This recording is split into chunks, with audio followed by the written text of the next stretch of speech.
好，回到節目來關注的下一個焦點呢，是由日資企業所組成的中國大陸日本商會最近共同發表了意見書，特別指出呢，大陸方面管制稀土還有兩用物資項目的對日出口已經影響到了部分的民生用品，也希望中方能夠充分說明。那這一次呢，是日本商會第17次制作意見書，總共徵集了大約有8000家在中國大陸的日資企業。好，特別大家圍繞在這個鎢被管制那因為中方呢是從2025年2月份開始把鎢納入出口管制的範圍，作為對美國關稅的反制作為，並且呢在2026就是今年1月，以軍民兩用的物項為理由呢，進一步嚴格限制對日本出口。根據中國大陸海關總署的最新資料顯示，今年2月到4月，中國大陸的碳化鎢還有鎢粉這些關鍵鎢的加工產品對日本的出口量已經歸零。其實鎢是非常重要的戰略資源，這邊有張圖表讓大家了解一下鎢為什麼那麼重要鎢的特性。我們先來看一下，它的熔點非常高，3422度這個攝氏度，硬度很高，耐磨，強度很高，也导電，耐腐蚀，高密度。那它的应用，它的用途呢，很重要的是这個就是硬质合金刀具像我们知道有些車刀，然後呢一些鑽頭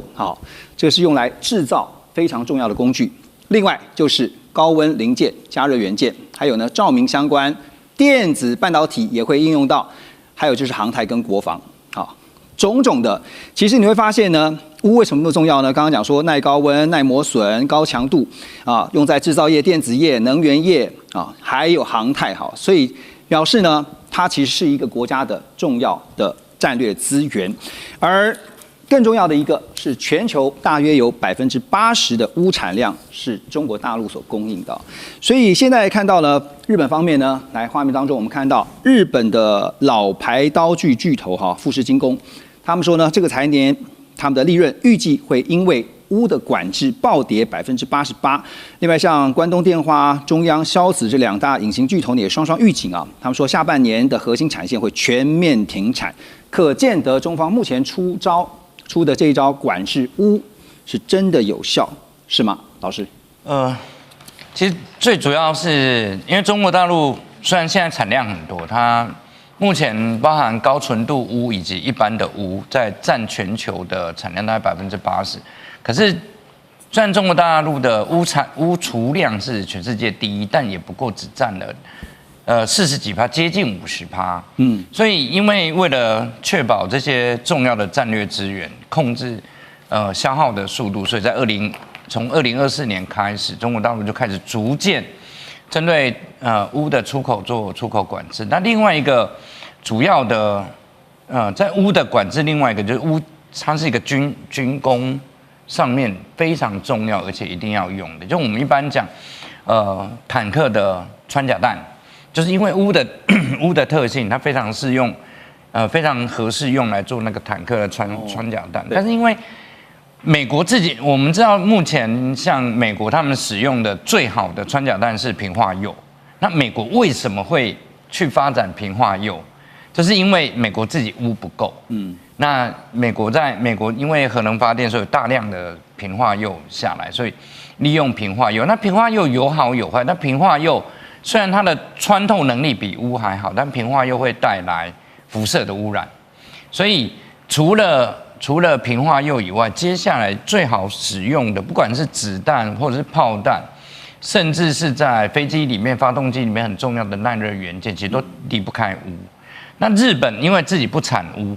可是日本在鎢的加工上面，在很早就在做，所以我们看很多精密加工的刀具，其實坦克車的破甲就跟精密加工那個刀具其實是一樣的，刀具也是要切割那個車刀、鑽頭這些，對，它也是要鑽到很硬的金屬裡面去。那軍事的用途其實是一模一樣。那日本在做車刀這個部分，大概是全世界市占，除了德國以外，就這兩家在競爭。所以當中國大陸在2024年到2025年開始收緊鎢的管制出口了以後，其實對庫存、對這些重要的刀具生產就會造成影響。那去年為什麼比較沒有像今年這麼慘？去年因為2025年的時候，其實他們都還有庫存。對，那它庫存越用越少。對，用到今年2026年，就很多車刀其實已經做不出來，所以其實有好幾家已經在，就是產出車刀的量在縮減。所以為什麼會要漲價？因為它沒有那麼多鎢的材料來。老師提到這邊哈，因為像住友電工啊、三菱材料最近也都紛紛宣布哈，產品啊因為要漲價了，要大幅漲價。因為呢，這個漲幅啊，根據資料是說直接突破了60%啊，所以看得出來，除了找這個替代性的管道以外，還有就是那只能一直漲價嘛，還有沒有其他的突圍之道呢？目前，因為日本本身是沒有鎢的，它只能從其他的國家。那它現在嘗試想要從美國、加拿大或者是歐洲去進口，但我們知道美國自己鎢本身也很少，那為什麼美國最近忽然有鎢可以賣給日本？那當然就是透過某些管道，對，就是銷售到美國，然後就是貼個牌子，然後再到日本去，但是價格一定會比較高，但你總比拿不到好。那其實我覺得車刀這個對日本來說還不是比較大的威脅。在日本有一個很獨特的產業，就是好像六氟化鎢，它是做半導体，就我們半導體的那個蒸鍍這個過程，它非常重要，而且一定需要。对，所以現在台積電很麻煩。台積電現在因為日本已經沒有辦法供應，好像從最近開始，日本就這家就表明沒有辦法再給台積電供應，所以台積電現在要到處去找這個東西。是现在其實這個環環相扣哈，這個沒想到半導體也會受到非常嚴重的影響。現在全球供應鏈都告急呢，也看到最近有個新聞，就是美國的鎢廢料的出口量激增了24倍啊。那日經中文網也報道說，2026年1月到3月呢，這個出口量呢同比增長到了3倍。那其中呢，對日本的出口更是暴漲了24倍。就我們剛剛提到的，市場呢正在加速尋找替代供應的管道。那美國鎢廢料商啊 JC Metals 的社長就表示，當然也有中國大陸的買家過來跟他們聯繫啊，把鎢廢料呢要發往說到美國啊、加拿大、杜拜這些第三方，那可能會再由這些第三方再運到中國大陸去。而中國的買家呢給出的報價是高於美國交易的價格。另一方面，日本丸紅基金研究所高級主任研究員叫李雪蓮，他認為呢，2025年初以後啊，中方不斷收緊鎢的出口管控，並且呢縮減開採總量。那麼在供應吃緊啊，還有進口重啟的雙重背景之下，現在中方企業呢也在積極的採購當中。而《金融時報》也報道說呢，就連川普，怎麼跟川普也有關啊？連川普家族相關的，就是資本相關的這些礦物企業啊，因為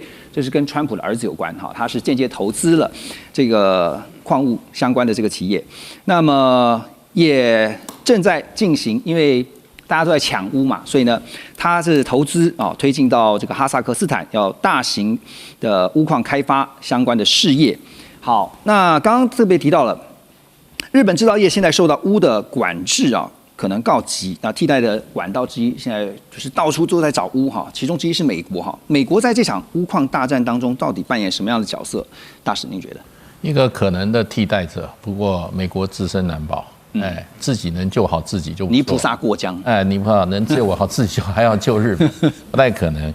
剛剛那個邱老師講的那個，就是說六氟化鎢哈，是美國、日本有兩家大廠，一個叫關東電子，一個是中央硝子啊，這兩個公司大概生產全球六氟化鎢大概21.7%的這個比重。那六氟化鎢是製造芯片裡面不可或缺的光刻膠類似的元件，這個重要原料之一。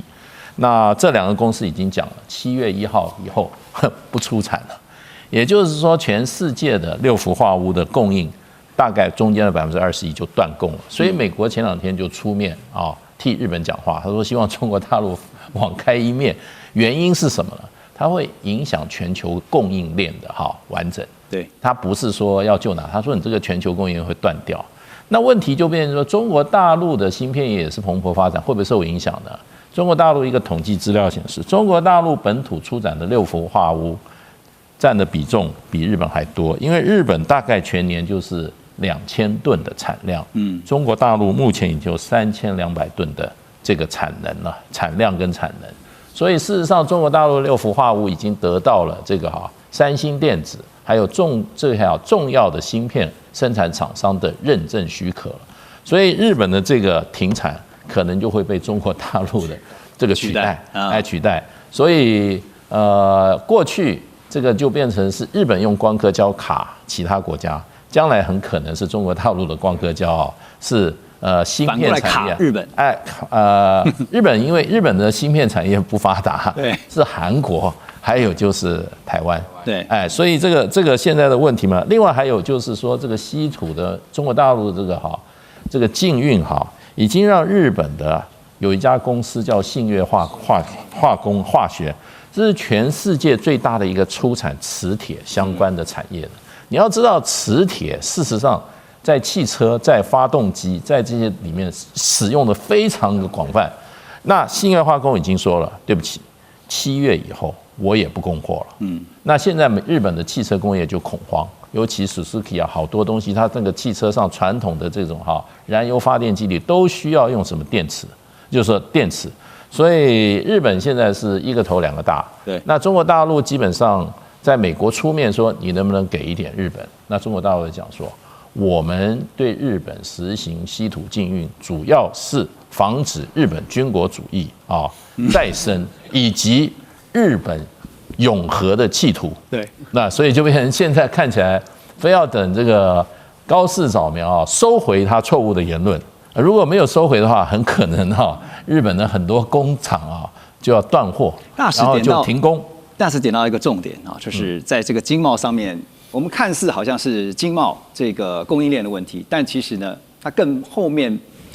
背後的是複雜的政治跟外交問題。因為我們知道中日關係現在真的是低到了一個谷點，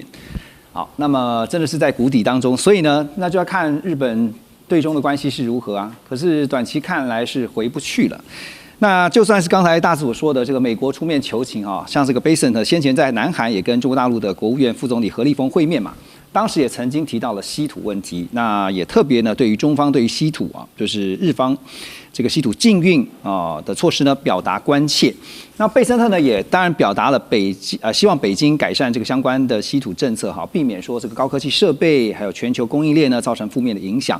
可是我們剛剛就講了，中方會出此招，就是因為要反制美方所祭出的全球關稅嘛。所以美國現在都自身難保了，泥菩薩過江啦，還幫日本去說情啊。剛剛我覺得大使有提到一個重要的關鍵字，那就是言論。那或許之後呢，你說美國怎麼幫日本呢？我們已經知道了，川普有幾次跟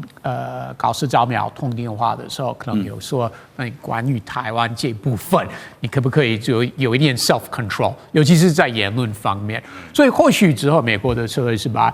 言論跟行動是分開的，因為美國非常清楚，川普政府非常清楚的政策是要盟友，包含日本、南韓等等歐洲國家，都要提升國防預算，所以這方面美國還是會繼續鼓勵日本這樣繼續做。但是或許同時美國會說，可不可以不要在國會一直說台灣有事，日本有類似的言論，你可不可以不要一直這樣刺激大陸了？我覺得或許川普會採用他